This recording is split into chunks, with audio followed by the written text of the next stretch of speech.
Hello, very good afternoon my dear students. Thank you very much for the kind waiting.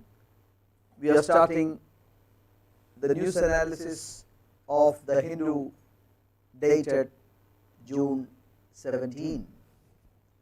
I am sure that all my students will have gone through the newspapers and spent good enough time, quality time in front of the paper reading it.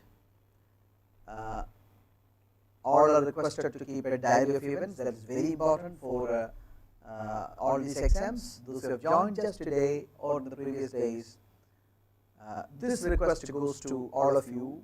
All of you are requested to subscribe to the Hindu and read quality 2 hours. Of course, as a primer, you would find it very difficult to spend 2 hours of time in front of the paper. But as I used to tell you, if you want to improve your language, you need not learn the language, but you should use the language. So, using the language is the key to improve your functional English. So, I expect all of you to spend quality 2 hours daily in front of the Hindu and reading them. My program is not a substitute to your reading, it will only aid your reading. It will give some kind of a background to the news items that pop up in the paper. So, that will help you understand things better. So, we shall start.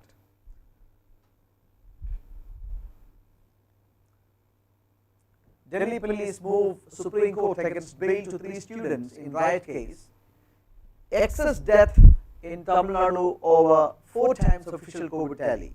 These 2 things occupy the front page of the Hindu.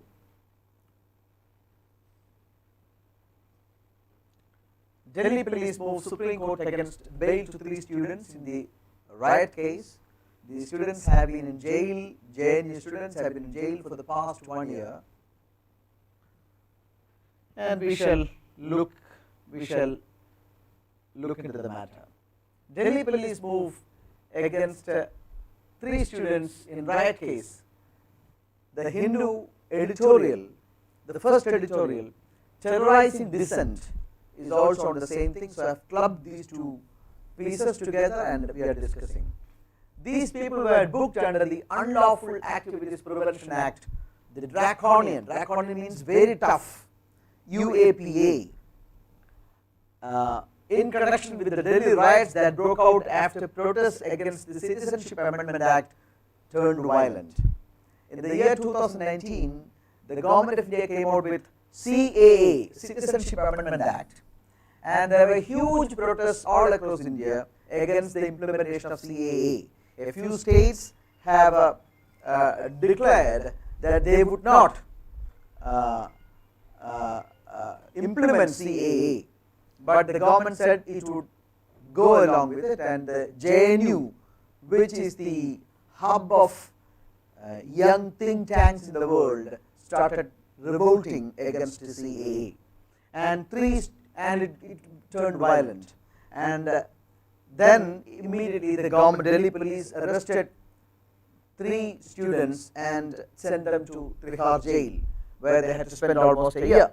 Listen, UAPA is a new avatar of the old TADA. There was an act called TADA, Terrorism and Disruptive Prevention Act, TADA. This was widely criticized by thinking people then, and government had to do away with this act. And many people criticized that TADA was inconsistent with democracies, and in a democracy such laws do not have any place, and TADA was repealed. But the funny thing was that it was replaced with a new act called UAPA, which is no less draconian than its older avatar. If anybody is booked under TADA, section 45D5 of the act, you need not note down any of this, I am just giving you an idea. Section 45D5 of the act set up a bar on the court, put a bar on the court to provide bails to the accused if there is a prima facie truth in the accusation. Another thing is the burden of proof. In Malayalam we call it as Telivu Bharam. The burden to prove your innocence. The burden of proof is with the accused, to prove it the other way around. Listen, suppose you are charged with even a murder case, suppose somebody has murdered a person, then still that's the worst thing that you can do. But still the burden of proof is with the prosecution, not with the accused.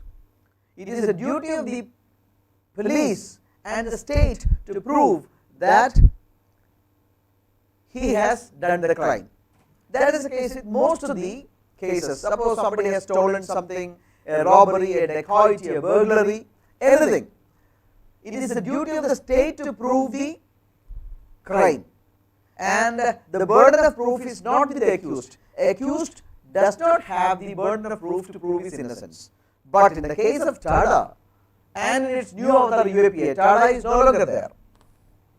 In its new avatar UAPA, the burden of proof is with the accused, and mind you, accused generally may not have any anything within his reach to prove his innocence. The High Court of Delhi made sharp observations accusing the government of blurring the line between rightful dissent and terrorism. The court very clearly said that people have right to dissent in democracy, and that should not be taken as an act of terrorism. And there is a thin line between the two, and the police have no right to brand an act of dissent as an act of terrorism. I think it is clear to you. Now you please read the editorial to have the full understanding of how Hindu has commented. So is it clear to you all? Please, a few people may say yes. Hello. I require some responses from all of you. Have you all understood?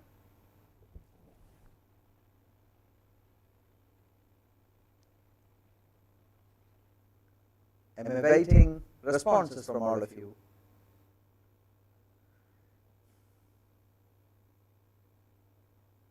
Hello.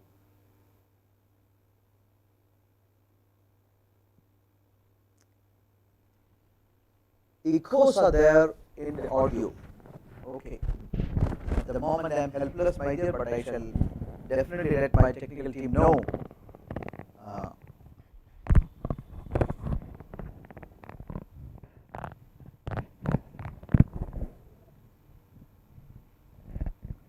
Let me see what can we do. Give me a second's time.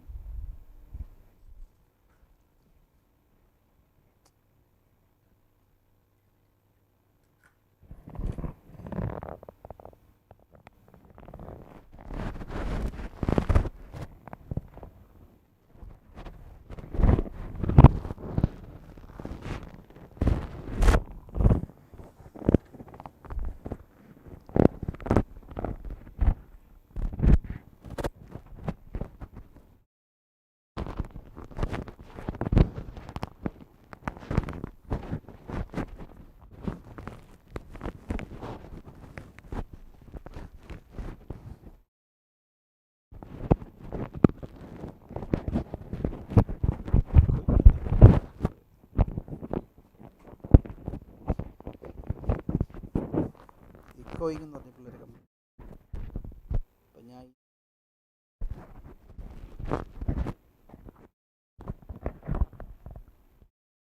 അപ്പം ഞാൻ അതേ പറ്റൂ. Sponge ഇല്ല, അതിൻ്റെ അല്ല, വേറെ ആ sponge കളഞ്ഞു, വേറെ എടുത്തിട്ടാ. ഇപ്പം അങ്ങോട്ട് എടുത്തു പോയിട്ട് table. Okay, so give the voice. Okay, my dear students, I have done what I can to adjust the voice. I do not know whether I am completely, that problem of echo is completely over. Anyway, I am proceeding.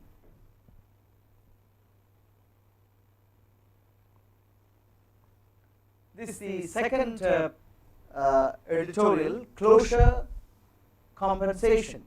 It is regarding the Enrique Alexi incident. I shall brief you the incident. Two fishermen of the Indian fishing boat Saint Anthony were shot to death by Italian marines in the Arabian Sea a few years ago off the coast of Kerala.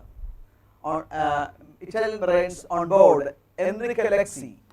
It was an Italian vessel. Two innocent Indian fishermen were killed. The Italian mariners thought they were pirates. Factually, they were ordinary fishermen, and they lost their lives. These two people, these mariners, were arrested, and finally they were sent back to Italy.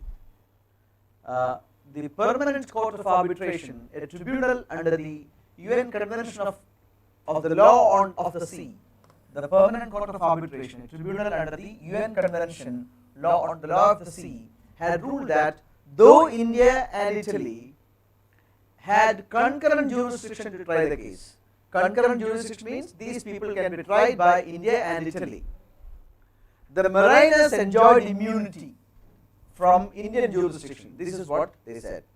The mariners had, the Permanent Court gave two major points. One, both India and Italy had jurisdiction over the mariners, but mariners need not be tried in India. Two, it ordered a compensation of 10 crores to the victims, to the kin, and to the boat owner. It has taken a long time for the final verdict. Here also the National Investigating Agency played the villain. What did they do?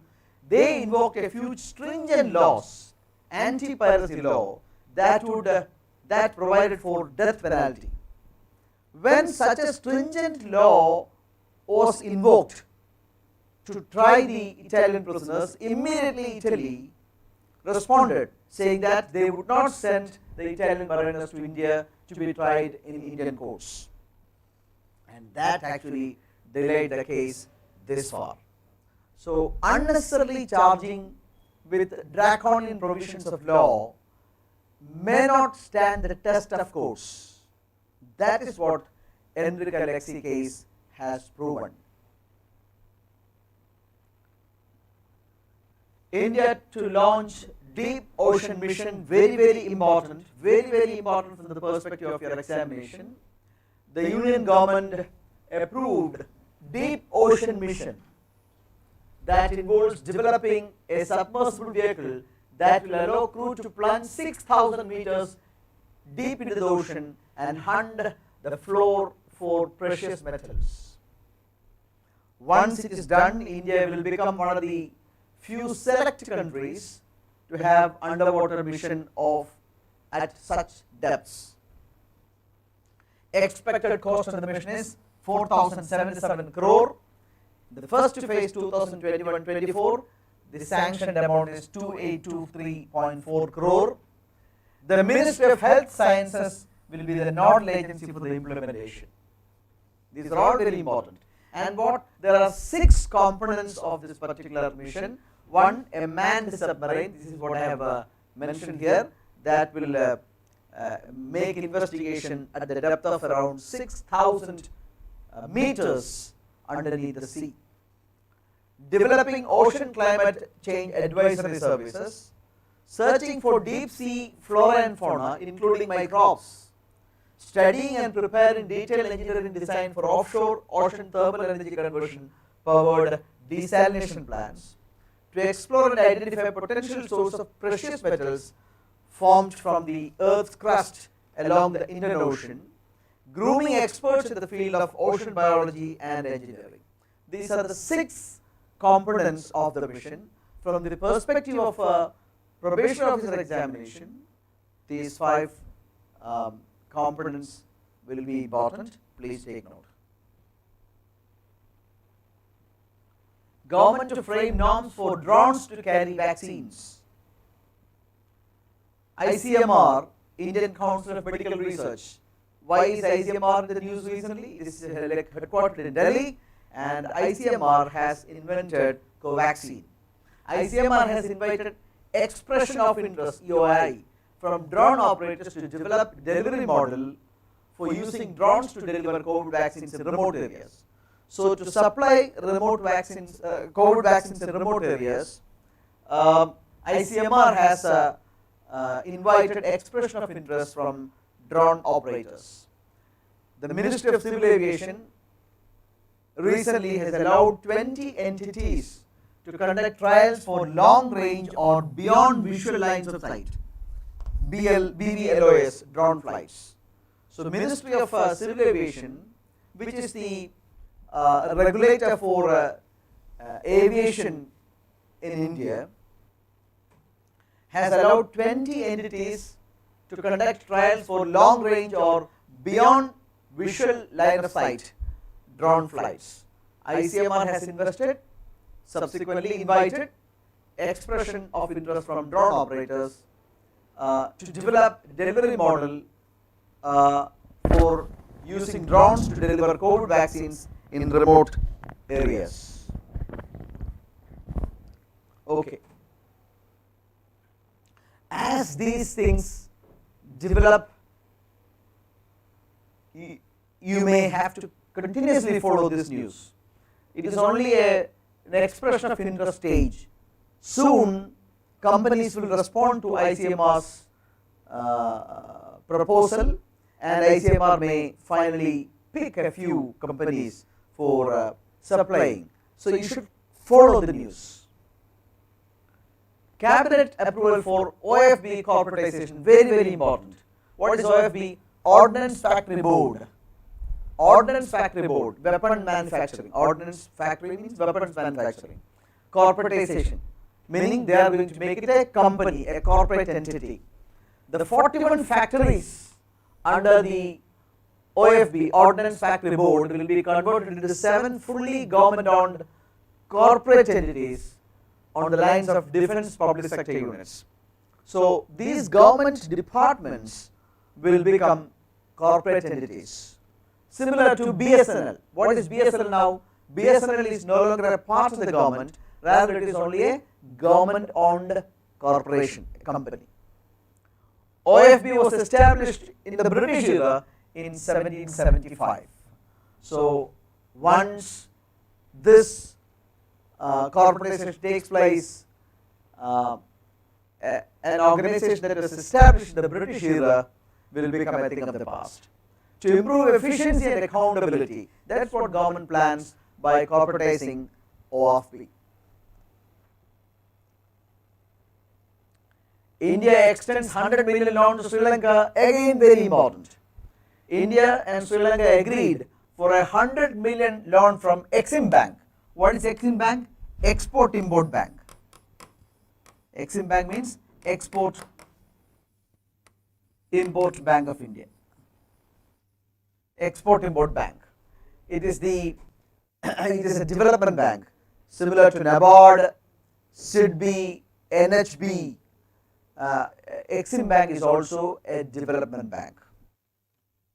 So, Exim Bank has offered 100 million loan support to Sri Lanka's solar power coverage. 100 million, very, very important. Whenever India does a help or financial aid to a foreign country, it will become very important from the perspective of your exams. Biden, Putin hold a great power summit. Joseph Biden, the United States President, and his Russian counterpart Vladimir Putin met for the first time in person in Geneva, Switzerland. Both the countries had roughened their relations with each other in the past few months. Joseph Biden called Vladimir Putin the killer, and the relations have not been that smooth between the countries in the last few months. Both the countries had withdrawn their ambassadors from the other country. Now they have decided to get back to normalcy. Of course, that is very important for the world peace, and their cooperation is very necessary. Their understanding is very necessary to tame rogue nations like North Korea. Automation to cull 3 million IT jobs by 2020. This report was issued by the Bank of America. Automation to cull 3 million IT jobs by 2022, driven by the impact of robot process automation (RPA). Look, these are going to be the buzzword in the days to come. So you should be aware. Robot process automation, 3 million IT jobs will be cut by 2022. The jobs which are going to be axed will be the so-called ordinary category jobs like BPO operations, and it is going to be completely automated and with artificial intelligence. So companies are going to save around 100 billion, mostly in salary. That is a report given by a report released recently. Thank you, my dear students, for watching the program. Every day we shall come with a few exceptions of here and there when we have some technical issues. Otherwise, on all days except Sundays, I shall come with the news analysis. Please ensure that you watch and you give a you provide a genuine interest for newspaper reading. Newspaper reading is very essential. Listen, most of the students who come to us have a complaint that their English is not good. And why is the English not good? The English is not good because you people are not interested in using English. It is not learning English which is very important. It is using English is more important if you want to improve your functional capabilities of the English language. So thank you very much. We shall meet again at 3 o'clock with another session of either English, math or quantitative aptitude. Till then, goodbye. Have a very nice day ahead of you. Thank you.